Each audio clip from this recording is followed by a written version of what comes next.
And today's moves by Russia's President Vladimir Putin could have far-reaching consequences. For what those ramifications might be, we get two views. David Kramer is the managing director for global policy at the George W. Bush Institute, a think tank. He served as an assistant secretary of state during the Bush administration. And Angela Stent, she worked in the State Department during the Clinton administration and served as a top U.S. intelligence officer on Russia during the George W. Bush administration. She's now a professor at Georgetown University. Welcome to the NewsHour to both of you. David Kramer, to you first. Taken today's developments together, the statement by Vladimir Putin that Russia will now recognize the independence of these two breakaway regions and what is reported to be the movement of Russian troops into that eastern region. What does it all amount to? Judy, I think today may have been a fatal day for diplomacy. Mr. Putin seems to have gone completely haywire in the past 24 hours, where he initially offered a tentative agreement to French President Macron on a meeting with President Biden. That now seems very unlikely. Even a meeting scheduled for this Thursday with Russian Foreign Minister Lavrov and Secretary of State Blinken seems very unlikely. Putin all of a sudden has really hit the accelerator, and I think has turned this into a really critical point. Angela Stent, do you also see this as a fatal day for diplomacy? Yes, I do. Unfortunately, we had an unusually aggressive speech by Putin. He expressed all of the grievances that he's been expressing for the past 15 to 20 years. And by recognizing these so-called republics as independent entities, by sending Russian troops informally now, I mean, there have been Russian troops there since 2014, he has raised the stakes. The likelihood of an actual war with Ukraine. He was unrelenting in his criticism of Ukraine in this speech today, denigrated them. We haven't quite seen anything like this. This is much worse than what he did at the Munich Security Conference in 2015, and it does not bode well for the future. David Kramer, explain the significance of Putin today saying Russia now recognizes the independence of these two regions for people who don't follow exactly what's been happening in that part of the world. Well, Putin is following a plan that he followed in Georgia in 2008 with recognizing separatist regions in that area.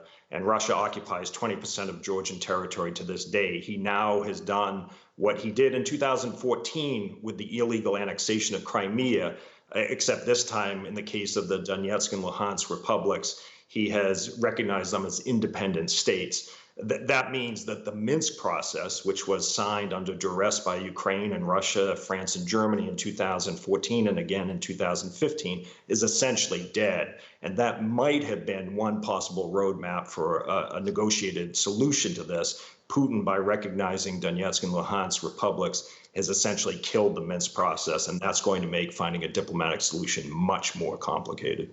And Angela Stent, pick up on that, if you will, because the reaction we're hearing, not just from the United States, but from the countries who belong to NATO, is that this is going to trigger strong reactions from each one of them. They're looking at sanctions as well. Why is it sanction worthy, what he has done?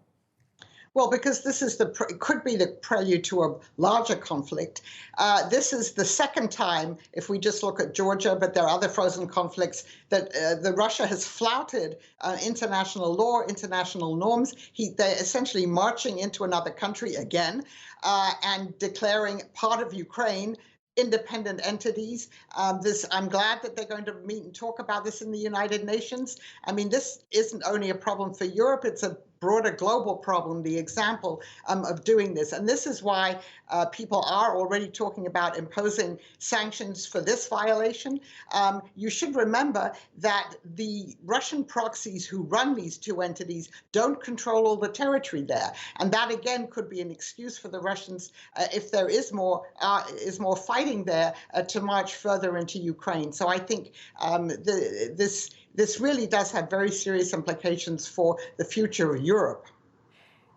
No question. And David Kramer, of course, there's no way to know what Vladimir Putin's next moves are. But based on this, when you look at the sanctions that the Biden White House is talking about today, as we heard Nick Schifrin reporting, specifically sanctions that affect individuals in those two regions, is that likely to have any deterrent effect on Mr. Putin? No, not at all. I think the U.S. and our European allies and others need to go significantly further. That action will get no one's attention, frankly.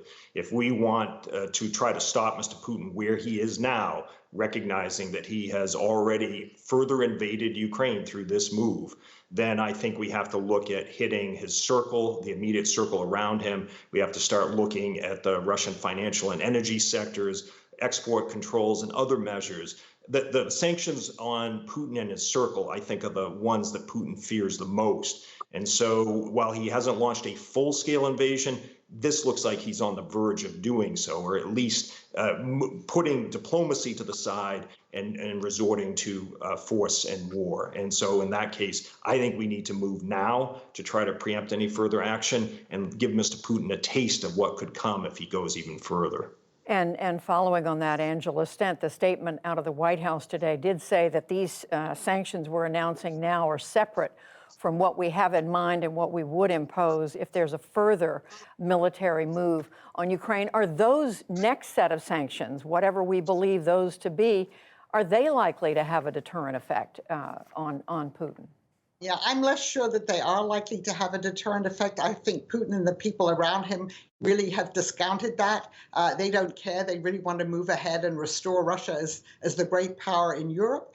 And I'm not sure, unless there is a full invasion of Ukraine, an attack on Kyiv, whether most of our allies would go along with the very tough sanctions, financial sanctions, sanctions on individuals that David Kramer's already talked about, and also export controls.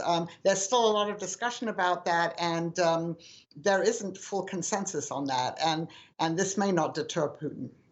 That's actually raising an interesting question, David Kramer. And we're in speculation land here, but if the Russians go in to this disputed region in eastern Ukraine and they don't go farther in for the time being, will NATO be united in what it's prepared to do, whether it changes Putin's behavior or not?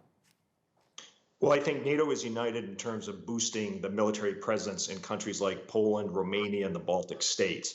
The European Union, however, I think could wind up with some disagreements on what steps warrant sanctions by the EU. Keep in mind, the EU needs agreement among all 27 member states. So we may be facing a situation in which the United States will have to act unilaterally. That's not ideal, but we shouldn't underestimate the impact U.S. sanctions have. They are extraterritorial in nature, and they could have a significant impact. Angela may be right that they won't deter Putin. He seems now, for sure, to have made up his mind. But I think the United States should work with the EU to the extent we can, but not settle for the lowest common denominator, do what we have to do. Angela Stent, what do you think it would take to change or to redirect what Mr. Putin has in mind right now?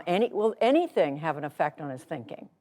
Well, unfortunately, I don't really think we have many more cards to play. I mean, there is the diplomatic card, although I agree at this point, does it make sense for Secretary Blinken or indeed President Biden to meet with Minister Lavrov and President Putin?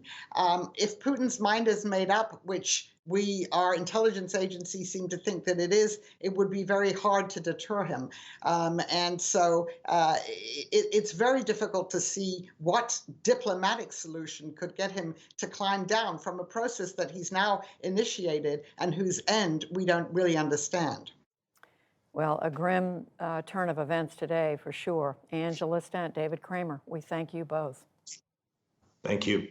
Thank you.